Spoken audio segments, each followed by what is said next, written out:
خب قسمت بعدی کارمون یعنی مبحثمون برمیگرده به عوامل غیر قابل کنترل در بازاریابی خدمات بانکی.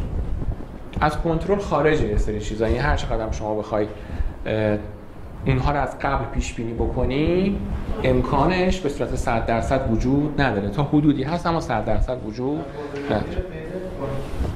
آره دیگه، در همین مبحث درسمون خدمات بازاریابی خدمات بانکی، عوامل غیر قابل کنترل. آره.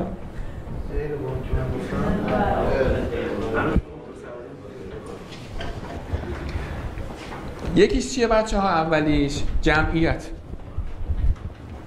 بانک‌ها معمولاً اگه دقت بکنین در یه باره زمانی پیش دستی می‌کردن. هر جا احداث یا گسترش و توسعه حالا سیستم‌های شهری بود، سریع می‌بینیم که بانک‌های پیش دستی می‌کردن، می‌اومدن اونجا شعبه‌شون سریع احداث می‌کردن.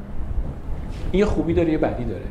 خوبیش اینه که اگه اونجا بیاد جمعیت سریع رشد بکنه، شما بانکی هستی که بیشترین سود انباشته داری داخل اون حالا محل یا منطقه.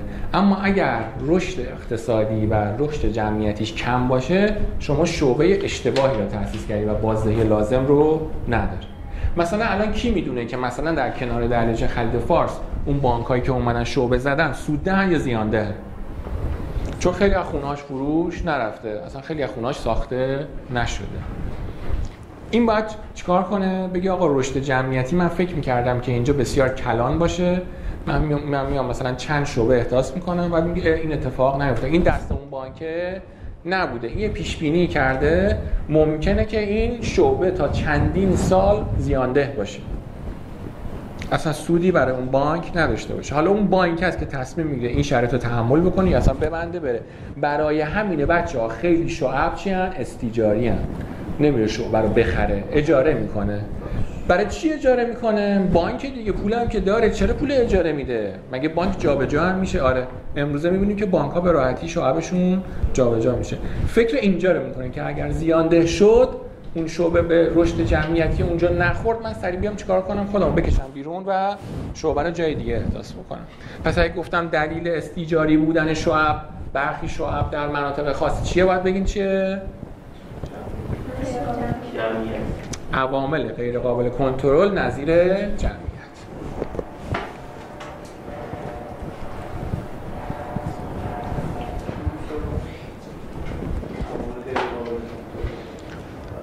محیط فیزیکی.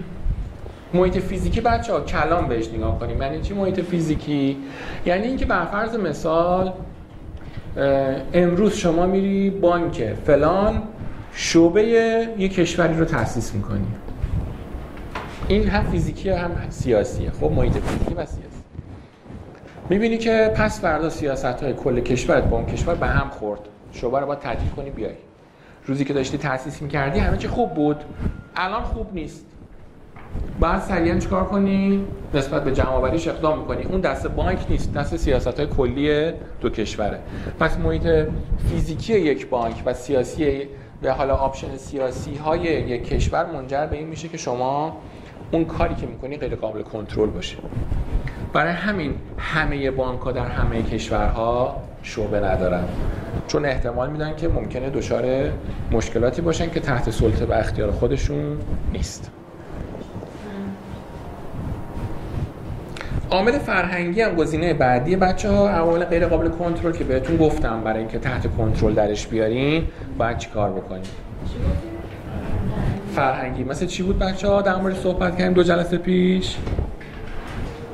قبلی هم گفتیم مثلا یه بازاری تو بازار من میره توی شغل مجله‌های خارجی اینا می‌بینه یا توجه نیست. اون واسه ترم پیش بود. واسه مثلا این ترم مثال زدیم که شما نسبت به فرهنگ و آداب و رسوم هر منطقه باید چیکار کنی؟ یک مشاوره داشته باشی که همون خدماتی که اون بعضی از خدمات ممکنه برای اونها اصلا قابل هضم نباشه. شما اصلا میای ممکنه یک تحصیلات بانکی رو به یک منطقه و فرهنگی بدی، بگن این اصلا با مذهب ما جور در نمیاد، اصلا این بانک داره کار خلاف انجام میده. ممکنه که نه در کل کشور اون خلاف نباشه، ولی برای آداب و رسومی که یک منطقه درست نباشه که شما در هر بیزینسی یک مشاور از همون منطقه میاد چیکار میکنه؟ این ارتباط زیاد به سود بانکی نداره. احسن.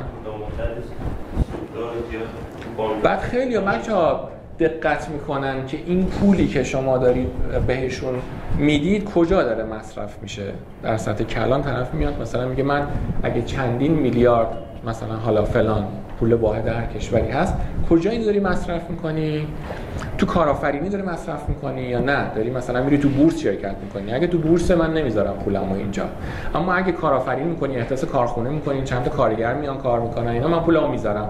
چون علاوه مذهب خودش میگه اون جنبه رباخواری پیدا میکنه، این جنبه مثلا قرض الحسنه پیدا میکنه که من دارم سود قرض الحسنه میگیرم، مشارکت در کارآفرینی میکنم. بعضیا این اعتقادا رو دارن که خب سرمایه‌دارای کلانی هم هستن. بله سیاسی هم که عرض کردم، محیط فیزیکی و سیاسی، سیاست کشورهای مختلف ممکنه عوض بشه با هم دیگه و شما مجبور بشی که اصلا از اون کشور بیای بیرون. دقیقاً عمل کرده بانک ها مثل کنسولگری هست. یهویی روابط ایران و یه کشوری به هم میخوره، سری کنسولگری رو جمع میکنن، سفرا میرن کشور خودشون.